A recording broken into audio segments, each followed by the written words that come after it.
포르리님께서 보내주신 종목이네요. 자, 이 종목은 이 RF택입니다. 9,700원에 매수를 하셨고요. 지금 매수 비중을 보니까 20% 가지고 계신데 1,100원이죠. 현재 일단 수익 좀 보고 계십니다. 일단은 이 종목 9,210원까지 갔다가 다시 좀 고개를 드는 모습인데요. RF택은 앞으로 어떤 전망 갖고 있는지 지금부터 보도록 하겠습니다. 자, 김동현 전문가님, RF택입니다. 이 종목은 앞으로 전망 어떻게 보시나요? 네, 이게 RF택은 이제 뭐 필러 보톡스 관련한 기업으로 완전한 변모가 되느냐, 이 관건일 것 같습니다. 사실상 뭐 이거는 업종 섹터에 대한 전반적인 제 뷰이긴 한데, 원래 RF택은 휴대폰 부품사였다고 볼 수 있습니다. 그런데 이게 이제 제이준 코스메틱이 대주주가 되고 뭐 코스메틱 관련한 이제 보톨리움 톡신이라든지 뭐 이런 그 보톡스 필러 이런 쪽과 관련한 사업 비중을 좀 키우고 있는 상황인데, 실제로 지금 메디톡스가 뭐 대웅제약과 메디톡스가 분쟁이 있고 할 때 반사이익을 크게 입었습니다. 그 구간에서 사실 주가가 올라왔던 이유였고요. 사실 코로나 이후에 주가가 별 볼 일 없게 움직이다가 이 아래쪽에서 지금 6,000원대에서 14,000원대까지 올라갔던 이유가 이제 그런 부분에 대한 모멘텀을 받았다라고 볼 수 있거든요. 근데 이런 그 어떤 기업의 정체성 자체를 완전히 이제 바꾸면서 제가 볼 때는 여기서 매출이나 이익이 꾸준하게 생기면 아마 기업 사명 변경까지 하지 않을까 싶은데, 지금 애초에 하고 있었던 휴대폰 부품 쪽에 대해서는 계속 적자 구조였고 계속 마진이 줄어들고 매출도 줄어들고 이런 상황이었습니다. 아시다시피 저는 IT 쪽에서도 사실 휴대폰 부품 쪽은 별로 선호하지 않습니다. 뭐 당연한 겁니다. 성숙 산업이니까. 여러분들도 휴대폰 이제 잘 안 바꾸실 겁니다. 왜냐하면 스펙 자체도 상향 평준화가 좀 돼버려서 굳이 휴대폰을 바꿀 필요성이 없어져서 새로운 폼팩터, 다시 말해서 폴더블 폰이라든지 뭐 뭔가 획기적인 변화가 있지 않는 한 그 교체 수요가 이전만 못하다는 거예요. 이게 실제로 최근에 휴대폰 판매 동향에서도 확인됐어요. 일시적으로 올라갔던 뭐 신제품 발표나 뭐 이런 부분들에서 나타났던 효과들이 지금 바로 소멸되는 것이 중국에서도 보여지고 있고, 인도가 좀 성장한다 하더라도 전체 마진 자체는 많이 줄어 있기 때문에 이런 국내 휴대폰 범용 부품사 같은 경우는 사실 성장이 쉽지 않습니다.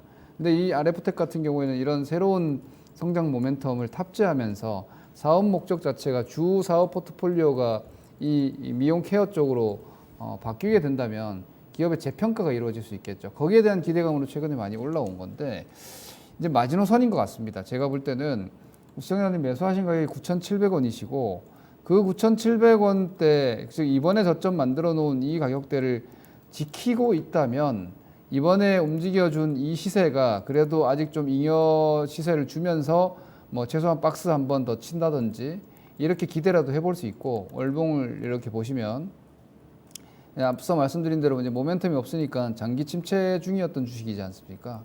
움직임 자체가 뭐 8,000원, 7,000원에 갇혀가지고 하단에서 그냥 계속 박스 치다가 이번에 지금 올라온 게 최근에 바이오 헬스케어 쪽 주가가 워낙 좋다 보니까 그와 연동해서 올라왔다면 이번에 바이오 올라오고 하는 것을 2차적으로 다시 한번 이 종목도 커버가 들어가야죠. 휴젤이 올라가고 있으니까. 그렇죠? 이제는 메디톡스나 대웅제약을 볼 게 아니라 휴젤을 봐야 되는 거지 않습니까? 이제 탑라인이 바뀌는 거니까.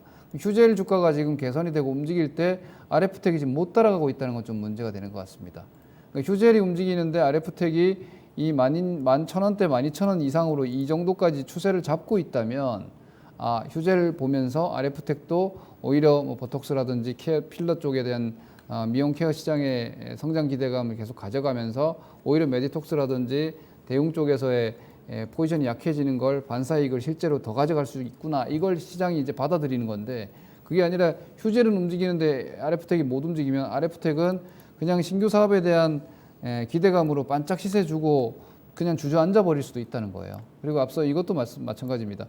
여기서 거래가 아주 많이 터져 있기 때문에, 이 위쪽에서 거래량이 터져 있기 때문에 빨리 되돌리지 못하면 시간이 갈수록 이 매물은 점점 무거워지는 겁니다. 그래서 손절가는 시청자님 매수하신 9,700원 매수가 이탈하면 단기 손절을 하시거나, 미련이 남으시면 이번에 저점 잡은 자리가 9,300원 정도 됩니다.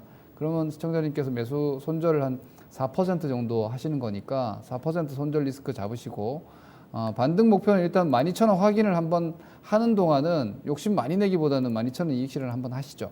아까 말씀드린 대로 이 주식이 거래량이 막 2천만 주식 다시 과연 터질 수 있느냐 이걸 확인해야 됩니다. 올라올 때 다시 한번 거래량이 막 1,000만 주식, 8,900만 주식 터져준다면 이 주식은 다시 움직일 수 있습니다.